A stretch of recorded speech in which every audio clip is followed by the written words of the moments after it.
Hi friends, எல்லாருக்கும் வணக்கம். நான் கிருஷ்ணா. இன்னைக்கு என்ன பார்க்க போறோம் அப்படின்னா, திருக்குறள் அதிகாரம் 1 குறள் நம்பர் 2.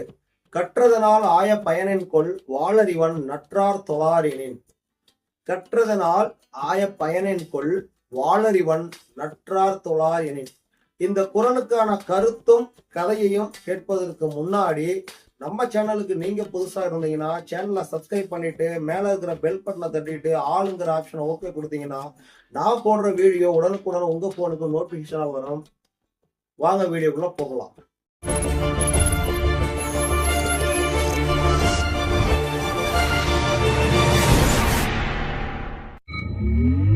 இந்த குறள் கூறும் கருத்து என்ன அப்படின்னா, எவ்வளவுதான் படிச்சிருந்தாலும் தூய அறிவு வடிவான திருவடிகளை வணங்காவிட்டால் கற்றதனால் ஆய பயன் என்ன, நீங்க கற்றதனால் எந்த ஒரு பயனும் இல்லை என்பதை இந்த குறள் கூறும் கருத்து.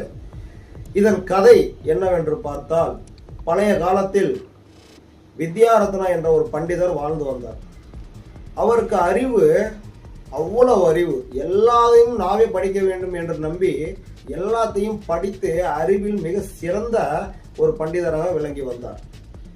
சிறிது காலம் கழித்து அங்கே இருக்கும் கிராமங்களுக்கு சென்று மக்களுக்கு உபதேசம் சென்று வந்தார்.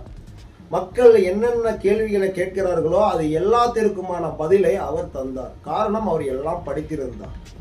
ஆனால் சிறிது நாட்கள் கழித்து அவருக்கு ஒரு பெரிய தலக்கணம், ஆங்காரம், நான் என்ற அகங்காரம் வந்துவிட்டது. ஏன்னா நான் தான் எல்லாம் படிச்சிருக்கிறேன், எனக்கு தான் எல்லாமே தெரியும், இனி யாருக்கும் எதுவுமே தெரியாதுங்கிற ஒரு மனப்பான்மைக்கு அவர் வந்துட்டார். அந்த இப்படி வந்ததுனால கொஞ்சம் காலம் கழித்து அவருக்கு மனசுல ஒரு நிம்மதி இல்லை. ஆனா ஒரு பெரிய புத்திசாலி, அறிவாளி, எல்லாமே படிச்சு கிழிச்சிட்டாரு. அந்த அளவுக்கு ஒரு பெரிய ஆளுன்னு கூட சொல்லலாம் அந்த பண்டிதர். கொஞ்ச நாட்கள் கழித்தவரு அமைதி வேண்டி இமயமலைக்கு சென்றிருந்தார். அங்கே ஞானானந்தர் என்ற ஒரு முனிவர் ரொம்ப காலமாக குகையில் வாழ்ந்து வந்தார். அவரை பார்த்த வித்யாரத்னா கேட்டார், முனிவரே, உங்களை போன்று நான் இங்கே உட்கார்ந்து எனது காலத்தை நான் கழிக்க விரும்பவில்லை.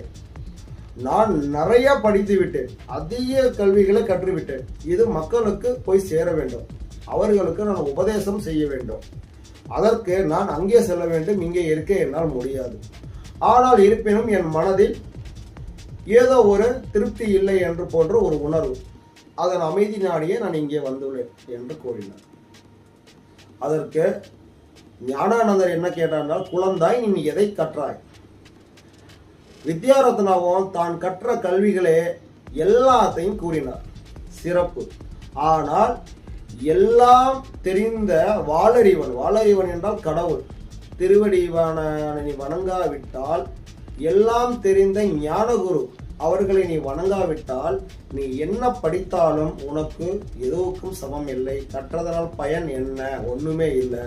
ஸோ மாதா பிதா குரு தெய்வங்கிற மாதிரி நீ என்னதான் அறிவுல சிறந்து விளங்கினாலும் வயதில் பெரியவர்களுக்கு, எல்லாம் அறிந்த ஞானிகளுக்கும் முனிவர்களுக்கும் இறைவனுக்கும் நீ மதிப்பை கொடுக்காவிட்டால், அவர்கள் திருவடிகளை நீ வணங்காவிட்டால் உன் படிப்பிற்கு பயன் இருக்காது. நீ கற்றதன் விளைவும் மண்ணுக்கு சமம் என்று அவர் சொன்னார். அவரின் வார்த்தைகளை கேட்டு வித்யாரத்னா என்னை மன்னித்து விடுங்கள் என்று சொன்று ஆசி பெற்று அங்கே இருக்கும் கிராமங்களுக்கு சென்று அதே போன்று அவர் நடந்து வந்தார். அவருக்கு சீரும் சிறப்பும் நல்ல பேரும் புகழும் கிடைத்து அவர் இறைவனின் திருவடிகளை சென்றடைந்தார். இந்த கதை கூறும் கருத்து என்னவென்றால், கற்றதனால் ஆய பயனின் கொள் வாளறிவன் நற்றார் தொழாரினின். நீங்க எவ்வளவு படிச்சாலும் எல்லாம் தெரிந்தவர்களை மதிக்க வேண்டும். அது இறைவனா இருக்கட்டும், குருவா இருக்கட்டும், யாரா இருக்கட்டும், அவங்க திருவடிகளை நீங்க வணங்கினால் மட்டுமே உங்களுக்கான அந்த கற்றதுக்கான பலன் கிடைக்கும் என்பதை இந்த குறள் கூறுகிறது. நன்றி, வணக்கம். நான் கிருஷ்ணா.